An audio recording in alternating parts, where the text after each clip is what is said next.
Hello and welcome to Zoology Pathshala. I hope you're all doing well. In today's video, we are going to discuss some MCQs on our latest exam update UPLT grade. इसके biology के MCQs मैं आपको cover करवाने वाली हूँ इस पूरी video में। जैसे कि मैंने आपको पहले भी बोला था कि मैं UPLT ग्रेड टीचिंग वैकेंसी के लिए बायोलॉजी के, जूलॉजी, बॉटनी के आपको MCQs और पूरे टॉपिक्स को कवर कराऊंगी, तो उसकी ही पहली वीडियो ये मेरी रहेगी। अगर आपको ये वीडियो पसंद आए तो मेरे चैनल को सब्सक्राइब करना ना भूलिएगा, जूलॉजी पाठशाला।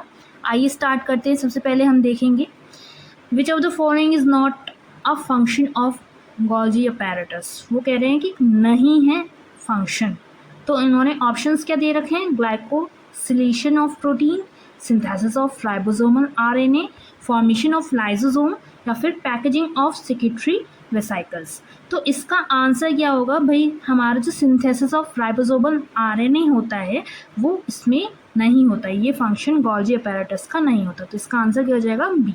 अब इसका रीज़न क्या है? The Golgi apparatus modifies sorts and package proteins and lipids for secretion और delivery to organelles। मतलब कि वो गोल्जी अपैरेटस का फंक्शन क्या क्या है ये उन्होंने हमें बता दिया कि वो मॉडिफाई करेगा, या तो सॉर्ट करेगा, अलग अलग करेगा उनको, या फिर उनकी पैकेजिंग का वर्क करेगा, हमारे जो प्रोटीन्स होते हैं या फिर जो लिपिड्स होते हैं उनको, जिससे कि वो सिक्रीट हो पाएँ या फिर जो और ऑर्गेनल्स हैं उनके पास तक डिलीवर हो पाएँ। ठीक है, ये हमारे जो लाइसोसोम्स हैं उनको फॉर्म करने का वर्क करता है। जो राइबोसोमल आरएनए होता है, जिसे हम आरएनए भी बोलते हैं, उसका सिंथेसिस जो होता है वो हमारे न्यूक्लियोलस में होता है। ठीक है, हमारे गोल्जी कॉम्प्लेक्स में ना होकर के वो किस में होता है? न्यूक्लियोलस में। तो इसका आंसर क्या हो गया? Synthesis of ribosomal RNA. B answer इसका राइट हो गया, क्योंकि ये इसका फंक्शन नहीं है। ठीक है, ये साइड में आपको एक डायग्राम भी दिखा रखा है मैंने गोल्जी अपैरेटस का, इसको भी आप एक बार देख सकते हैं, जिससे कि आपको इसके डायग्राम की बेसिस पे भी अगर इस टाइप का कोई क्वेश्चन पूछा जाए तो आपको याद रहे। ठीक है, नेक्स्ट पे चलते हैं। नेक्स्ट है हमारा which of the following algae is the main source of अगर अगर। मतलब जो हमारी एल्गी है वो बतानी है कि अगर अगर जो मिलता है हमें वो किस एल्गी से मिलता है, कौन सी एल्गी उसका मेन सोर्स होती है। तो इसका सीधा सा अगर हम इसके ऑप्शंस में देखें तो फर्स्ट ऑप्शन है हमारा लेमिनेरिया, सेकंड है जेलिडियम, थर्ड है फ्यूकस और फोर्थ है सरगैसम। तो हमारा इसका आंसर होगा जेलिडियम।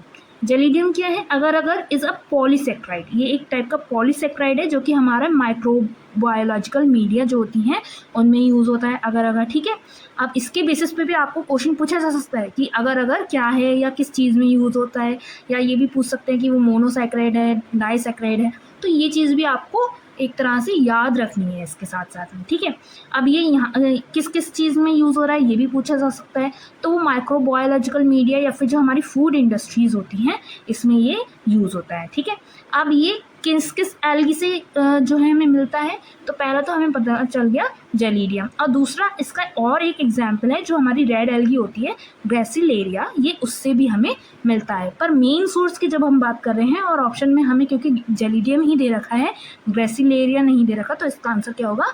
जेलिडियम। ओके, नेक्स्ट देख लेते हैं। वो कह रहे हैं in which phase of meiosis, meiosis की बात हो रही है, ध्यान देना। ठीक है, crossing over occur, does crossing over occur, किस फेज में मियोसिस के जो हमारा क्रॉसिंग ओवर का प्रोसेस होता है वो ऑकर होगा। इसकी स्टेजेस दे रखी है हमें, जाइगोटीन दे रखी है, पेकाइटीन, डिप्लोटीन, डाइकाइनेसिस। अब हमें पता है कि क्रॉसिंग ओवर किस में होता है बच्चा? हमारे पेकाइटीन स्टेज में। ठीक है, तो इसका क्या आंसर हो जाएगा? हमारा pachytene. During pachytene of prophase first, homologous chromosomes are tightly paired, synapses complete, and crossing over occurs through chiasmata formation, allowing genetic recombination। वो क्या कह रहा है कि जो हमारा प्रोफेज फर्स्ट होता है, जो हमारा डिवीजन हमारी माइटोटिक डिवीजन की तरह होता है, है उसमें जब प्रोफेज फर्स्ट में जब हमारा पैकाइटिन स्टेज आती है तो उसमें जो हमारे होमोलोगस क्रोमोसोम्स होते हैं वो आपस में क्या है पेयर हो जाते हैं, उनका साइनेप्सिस हो जाता है, वो एक साथ में पेयर हो जाते हैं और उनमें क्या है काइज़मा का फॉर्मेशन होता है और जो हमारा क्रॉसिंग ओवर का प्रोसेस है वो पूरा उसमें ऑकर होता है, जिससे कि हमारे जो दोनों क्रोमोसोम्स थे उसके कुछ सेगमेंट्स जो हैं आपस में एक्सचेंज हो जाते हैं। और ये कब हो रहा है हमारा पैकाइटिन स्टेज में। ये जो आपको साइड में एक हमारा पूरा ये प्रोफेज फर्स्ट के 5 स्टेजेस होते हैं उसको उन्होंने एक डायग्राम के बेसिस पे आपको डिस्क्राइब भी कर रखा है, ठीक है। लैप्टोटीन में क्या होता है, जो हमारा प्रोफेज होता है वो बिगिन हो रहा है इस समय में, तो हमारे जो क्रोमोसोम्स होंगे वो क्या होंगे कंडेंस होना स्टार्ट कर देते हैं लैप्टोटीन स्टेज में, ठीक है। जाइगोटीन स्टेज आती है, फिर उसके बाद में जाइगोटीन स्टेज में क्या होता है, जो हमारा क्रोमोसोम्स होते हैं उनका साइनेप्स होना जो है स्टार्ट हो जाता है। फिर हमारी आती है पैकाइटिन स्टेज जहाँ पे हमारा क्रॉसिंग ओवर जो है वो हो रहा है। अब इसमें क्या होगा, जो हमारे सिस्टर क्रोमैटिड्स हैं, होमोलोगस क्रोमोसोम्स हैं, वो आपस में जो है बाइंड हो जाएंगे, कह लो ये ट्विस्ट हो जाएंगे आपस में, और वहाँ पे जो उसकी सेगमेंट्स जितना ट्विस्ट हुआ होगा वो आपस में वो एक्सचेंज कर लेंगे, तो ये क्रॉसिंग ओवर जो है यहाँ पे ऑकर हो गया, ठीक है। फिर उसके बाद पैकाइटिन के बाद हमारी आती है डिप्लोटीन स्टेज। डिप्लोटीन स्टेजेस में जो हमारा साइनेप्स हुआ था, ठीक है, जो वो आपस में आकर के जुड़ रहे थे वो जो है कि अलग अलग होना स्टार्ट कर देते हैं। फिर हमारी होती है डाइकेनियसिस। डाइकेनियसिस में क्या होता है, न्यूक्लियर मेम्ब्रेन जो है वो डीजनरेट होनी स्टार्ट हो जाती है। जो हमारा प्रोफेज होता है उसमें हमारी न्यूक्लियर मेम्ब्रेन डीजनरेट होती है और क्रोमोसोम मटेरियल जेनेटिक मटेरियल हमारा बाहर आने लगता है, तो हमारी इसमें प्रोफेज के एंड में डाइकेनियसिस में जो न्यूक्लियर मेम्ब्रेन होती है वो डीजनरेट होना स्टार्ट हो जाती है, ठीक है। तो हमारा क्रॉसिंग ओवर कहाँ कब हो रहा है, पैकाइटिन स्टेज में, जो कि किस में होगी, प्रोफेज फर्स्ट वाले, ठीक है, मियोसिस के प्रोफेज फर्स्ट के पैकाइटिन स्टेज में हमारी जो है क्रॉसिंग ओवर ऑकर होगी। आई होप आपको ये समझ में आया होगा। नेक्स्ट देख लेते हैं। अब वो कह रहे हैं which hormone is secreted by the corpus luteum. Corpus luteum से कौन सा हार्मोन सिक्रीट होता है। अब देखो उन्होंने कौन सा बोल दिया, कौन कौन से नहीं बोला, तो कई बच्चे यहाँ पे कंफ्यूज हो जाते हैं कि हमें मेनली जो पता रहता है वो हमारा प्रोगेस्टेरॉन होता है, ठीक है। तो लेकिन हमारा प्रोगेस्टेरॉन के साथ में उससे एस्ट्रोजन और रिलैक्सिन भी जो है सिक्रीट होता है, तो इसमें हमारे ये तीनों ही दे रखे हैं, साथ में ऑल ऑफ द अबव भी दे रखा है, तो हमारा आंसर क्या हो जाएगा, ऑल ऑफ द अबव। कोई एक नहीं है, इसमें ये तीनों ही सिक्रीट होते हैं, एस्ट्रोजन प्रोगेस्टेरॉन रिलैक्सिन तीनों सिक्रीट होते हैं, तो ऑल ऑफ द अबव इसका आंसर हो गया। ये हमारा पूरा एक ओवरी का स्ट्रक्चर हमने साइड में दिखा रखा है, ठीक है। इसके आपको ये पार्ट्स भी दिख रहे हैं, लेबलिंग भी दिख रही है, आप इसको भी एक बार रिमाइंड करके जाइएगा जिससे कि इससे रिलेटेड भी कोई क्वेश्चन आप ना भूलें।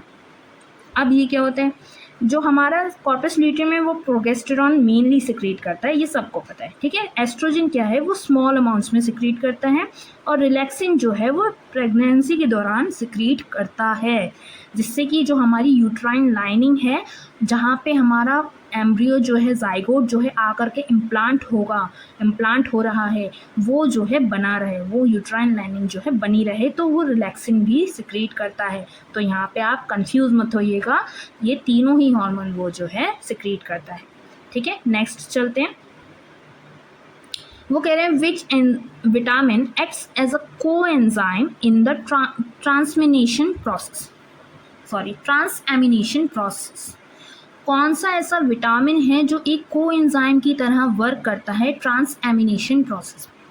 अब ये आपको इसका मैंने फिगर भी बता रखा है, ये विटामिन B6 होता है, वो हमारा कोएंजाइम की तरह वर्क करता है, ठीक है। सारे विटामिन इन्होंने क्या दे रखे हैं, बी वाले दे रखे हैं, लेकिन हमारा मेन जो विटामिन है जो कोएंजाइम की तरह वर्क करता है वो हमारा क्या होता है, B6 विटामिन, ठीक है। इसका अगर हम नाम बोलें तो एरिडॉक्सिल फॉस्फेट जो है इसका नेम होता है, ये इसका स्ट्रक्चर होता है, आप इसको भी लर्न करके जा सकते हैं। हो सकता है वो इस फिगर को दे दे आपको किसी विटामिन की, और उसके बाद में पूछे कि ये किस विटामिन की जो है फिगर है या केमिकल फार्मूला है, केमिकल स्ट्रक्चर है, ठीक है। तो ये क्या है, एक कोएंजाइम की तरह एक्ट करता है ट्रांसएमिनेशन रिएक्शंस में, जैसे कि हमारा जो अमीनो एसिड मेटाबॉलिज्म है वो ये करवा पाए उसमें, ठीक है। नेक्स्ट देख लेते हैं। नेक्स्ट है हमारा in respiration which enzyme catalyses the conversion of pyruvic acid to acetyl CoA। अब देखो, उन्होंने बोला कि रेस्पिरेशन की प्रोसेस के दौरान कौन सा ऐसा एंजाइम है जो हमारे पायरुविक एसिड को कन्वर्ट कराने में मदद करता है, किसमें? एसाइटिल CoA में।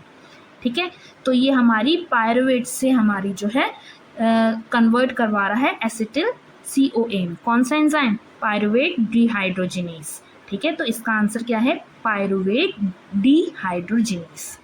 अब इसमें क्यों है ऐसा? Pyruvate dehydrogenase catalyses oxidative decarboxylation of pyruvate into acetyl CoA linking glycolysis to the citric acid cycle.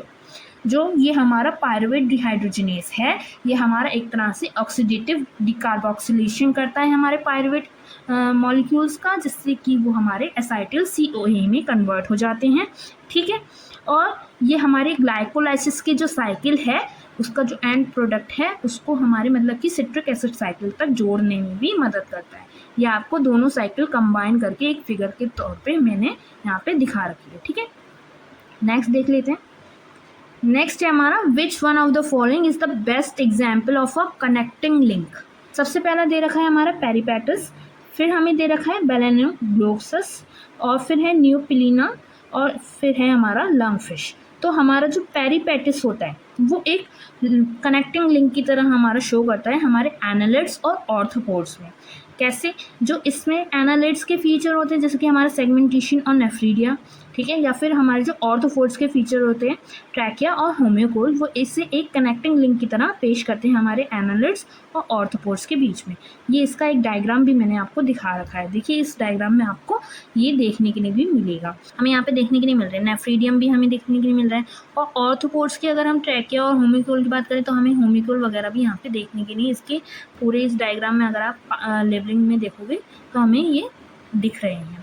तो इस वजह से इसको एक कनेक्टिव लिंक जो है हम कह सकते हैं। नेक्स्ट देखते हैं। अब वो पूछ रहे हैं the longest phase of the cell cycle is. Cell cycle का सबसे लॉन्गेस्ट फेज कौन सा होता है? सबको पता है कि हमारा जो G1 फेज होता है वो हमारा सबसे लॉन्गेस्ट फेज होता है। कैसे? जो G1 फेज होता है वो हमारा 8 से 12 आवर्स तक रहता है। ठीक है, 24 आवर्स में से हमारा 8 से 12 आवर्स तक हमारा G1 फेज जो है चलता है। अब ये भी आप ध्यान रखिएगा कि वो हो सकता है कि इनके पूछ ले कि ये कितनी देर तक ये फेज चलता है। ये ना पूछे कि लॉन्गेस्ट फेज कौन सा है, बल्कि ये पूछ ले कि G1 कितनी देर चलता है, G2 कितनी देर चलता है, S फेज कितनी देर चलता है, या G1 फेज में क्या हो रहा है, या S फेज में क्या क्या होता है सेल के दौरान। तो ये चीज़ भी आपको ध्यान रखने की बहुत ज़रूरत होती है।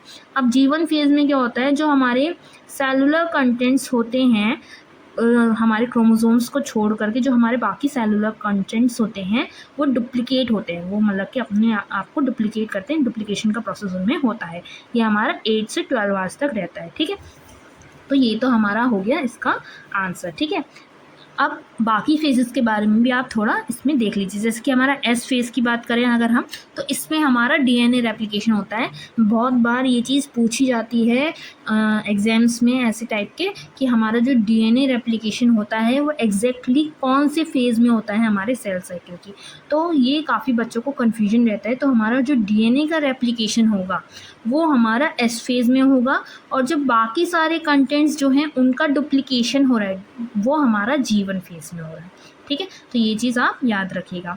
और एक और फेज़ आती है हमारी, वो होती है हमारी G0 फेज़। G0 फेज़ क्या होती है? इसमें जो हमारा सेल होता है वो हमारे बाकी सारे फंक्शंस को अपने परफॉर्म करेगा, सिर्फ और सिर्फ रेप्लिकेशन का प्रोसेस कह लो या डिवीजन का प्रोसेस कह लो वो उसमें नहीं होगा। मतलब एक तरह से वो रेस्टिंग फेज़ में है, वो अपनी फंक्शनिंग फेज़ में है कि नया सेल हमारा बन के आया, उसने अपने सारे फंक्शंस को परफॉर्म करा, उसके बाद में वो जो है कि हमारा दोबारा से डिवीजन फेज़ में जो है कि जाएगा।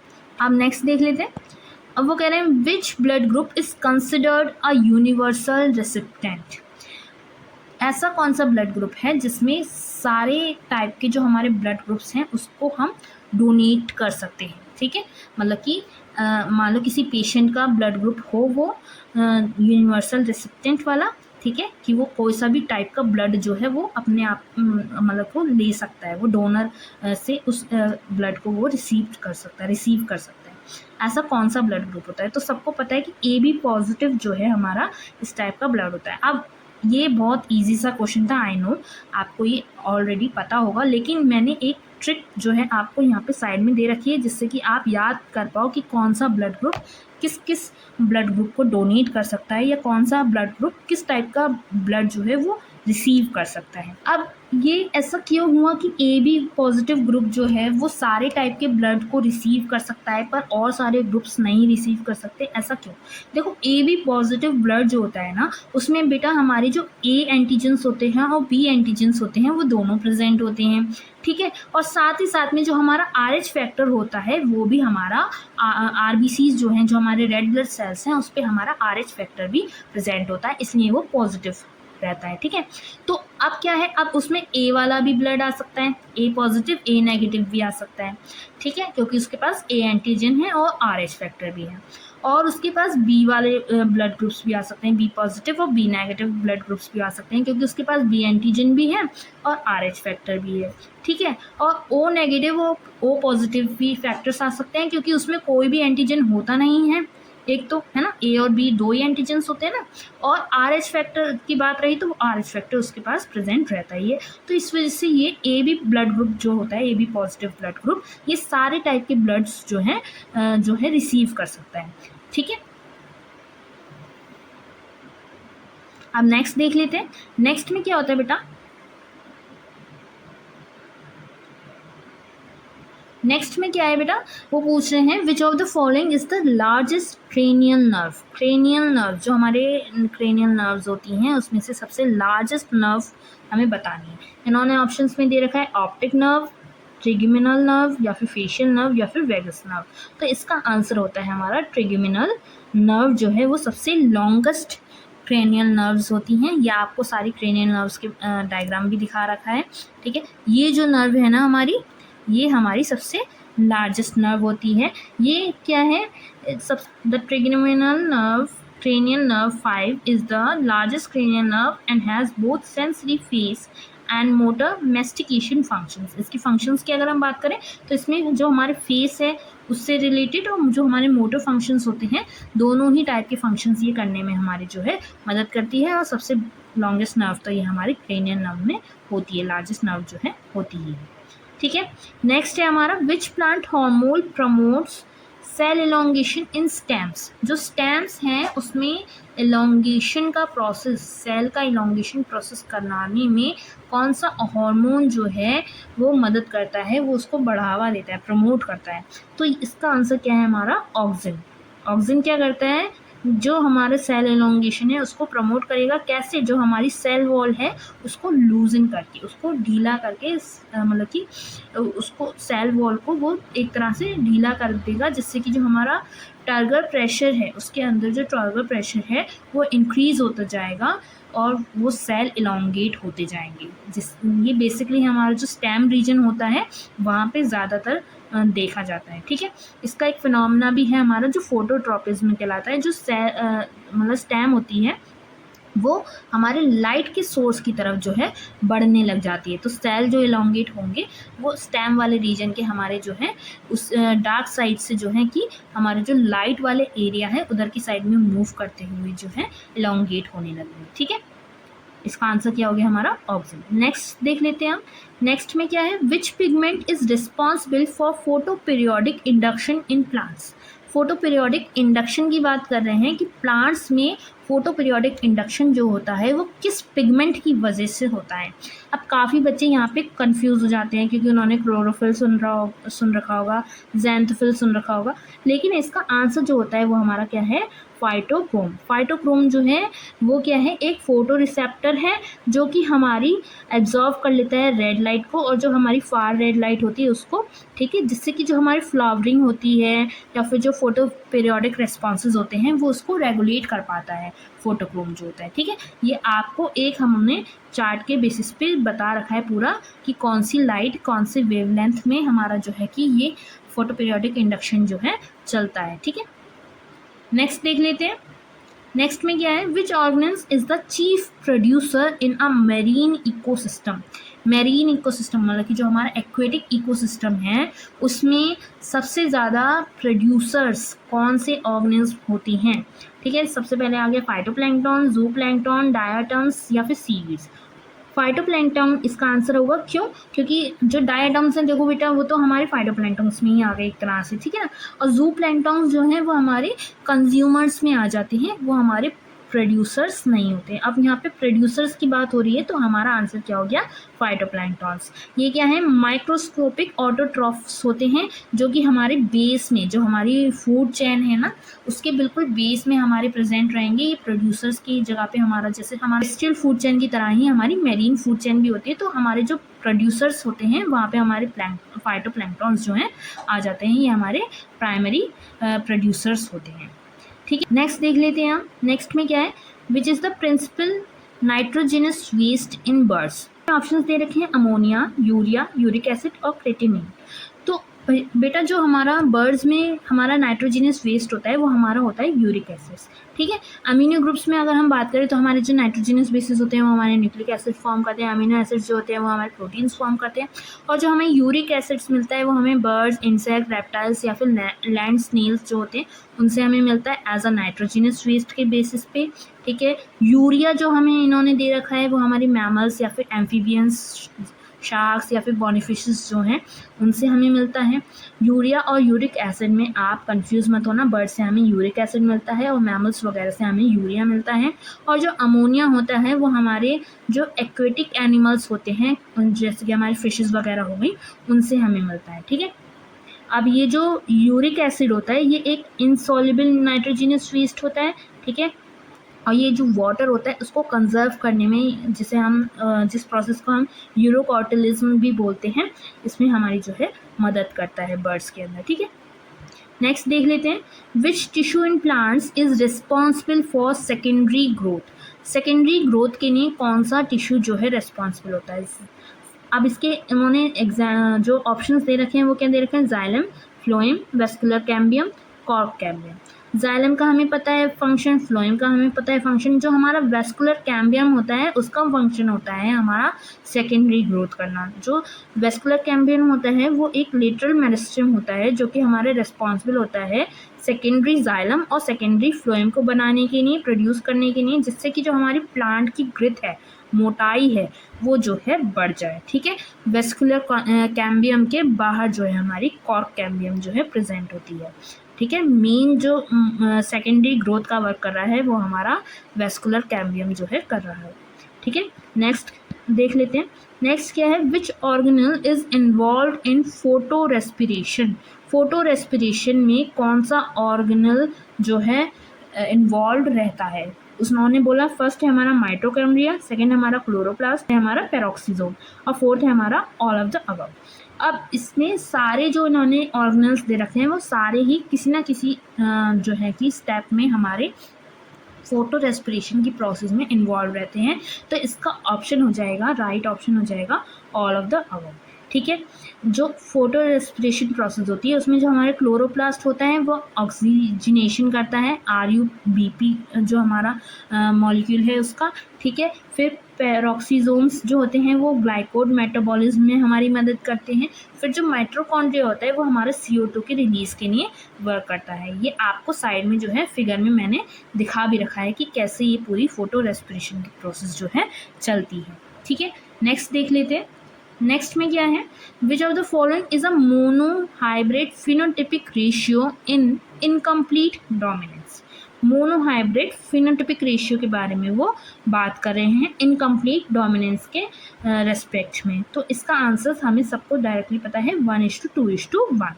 कैसे होता है बेटा, देखो जो हमारे पेरेंट्स हैं वो हमने क्या लिए थे इनकम्प्लीट डोमिनेंस में, हमारे याद करो हमने फ्लावर्स के लिए थे रेड और वाइट। ठीक है, अब इसमें जो हमारी फर्स्ट प्रोजेनी आई थी वो हमारी पिंक वाली आई थी। ठीक है, अब जब इसका हमने दोबारा से क्रॉस कराया, इनका सेल्फ क्रॉस कराया, तो इसके जो फिनोटिपिक रेशियो था हमारा वो हमारा 1 तो रेड आया, 2 हमारे पिंक आए और 1 हमारा वाइट आया।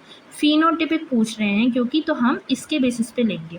अगर हम इसका ये देख लेते, जीनोटिपिक रेशियो देख लेते, तो वो 3:1 का हो जाता कि 3 हमारे डोमिनेंट थे और 1 हमारा रिसेसिव था। लेकिन क्योंकि उन्होंने फिनोटिपिक रेशियो पूछा कि कलर कैसा आ रहा है, बाहर से देखने में कैसा लग रहा है, तो हमारा 1 रेड आया, 2 पिंक आए और 1 वाइट आया। तो इसका आंसर क्या होगा? 1:2:1। ओके, नेक्स्ट देख लेते हैं। वो कह रहे हैं which muscle type has intercalated disc. जो मसल टाइप है, ठीक है, इन्होंने दे रखे skeleton muscles, smooth muscle, cardiac muscles, इनमें से किसके पास इंटरकैलेटेड डिस्क जो हैं वो मौजूद होती हैं? तो आप कार्डिक मसल्स में ही हमारी जो है मौजूद होती हैं। तो इसका आंसर क्या हो जाएगा? Cardiac muscles. नेक्स्ट देख लेते हैं। नेक्स्ट में क्या है? Which animal has a 4 chambered stomach. अब देखो भाई, 4 चेम्बर्ड हार्ट के बारे में आपने बहुत सुना होगा। 4 चेम्बर्ड स्टमक भी होता है, वो हमारी रूमिनेंट एनिमल्स में होता है, ठीक है। रूमिनेंट एनिमल्स जो है कि हमारा 4 चेम्बर्ड स्टमक रखते हैं।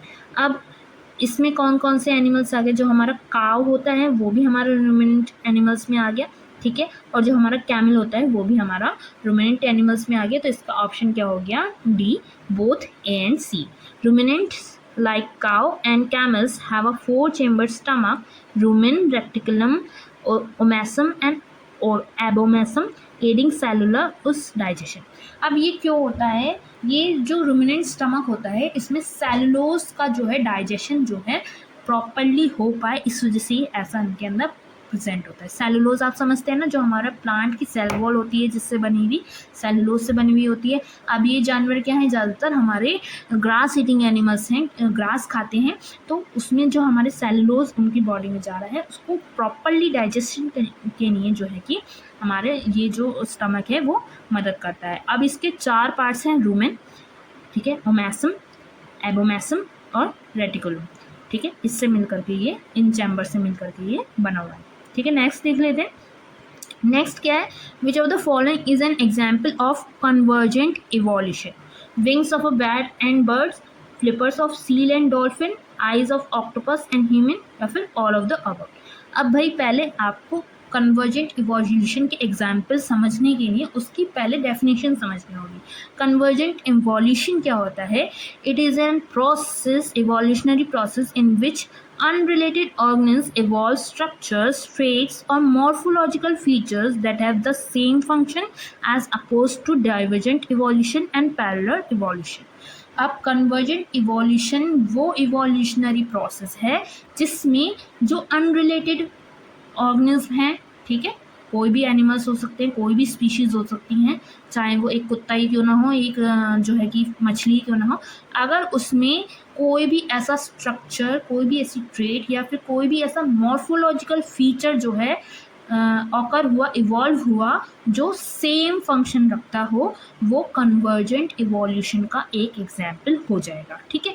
जैसे कि हमारे wings of bats and bird, भाई बैट में भी उड़ने का काम है, बर्ड में भी उड़ने का काम है विंग से। Flippers of seal and dolphin, दोनों फ्लिपर्स क्या है हमारे जो हैं कि उनको मतलब एक तरह से हैंड्स की जगह पे मौजूद होते हैं, लेग्स की जगह पे जो हमारे वर्क कर रहे होते हैं, ठीक है। आइज ऑफ ऑक्टोपस और ह्यूमन क्या है? दोनों ही देखने का काम कर रही हैं, ठीक है। तो ये तीनों ही जो हैं हमारे कन्वर्जेंट इवोल्यूशन के एग्जाम्पल्स हैं, क्योंकि तीनों में जो भी एग्जाम्पल्स दे रखे हैं उनका फंक्शनिंग जो है वो सेम है। तो इसका आंसर हो जाएगा ऑल ऑफ द अबव, ठीक है। ये थे हमारे आज के 20 MCQs। ऐसे ही और भी MCQs में आपको रोज़ अपलोड करती रहूँगी। आप मेरे चैनल को सब्सक्राइब करना ना भूलिएगा। और अगर ऐसे ही आप टीचिंग एग्ज़ाम्स के लिए कोई भी टॉपिक पे नोट्स चाहते हैं तो आप मुझे कमेंट सेक्शन में कमेंट करके ज़रूर बताइएगा। मैं उस पर वीडियो अपलोड पूरी डिटेल नोट्स के साथ में ज़रूर करूँगी, ठीक है। तब तक के लिए स्टे ट्यून, बाय बाय।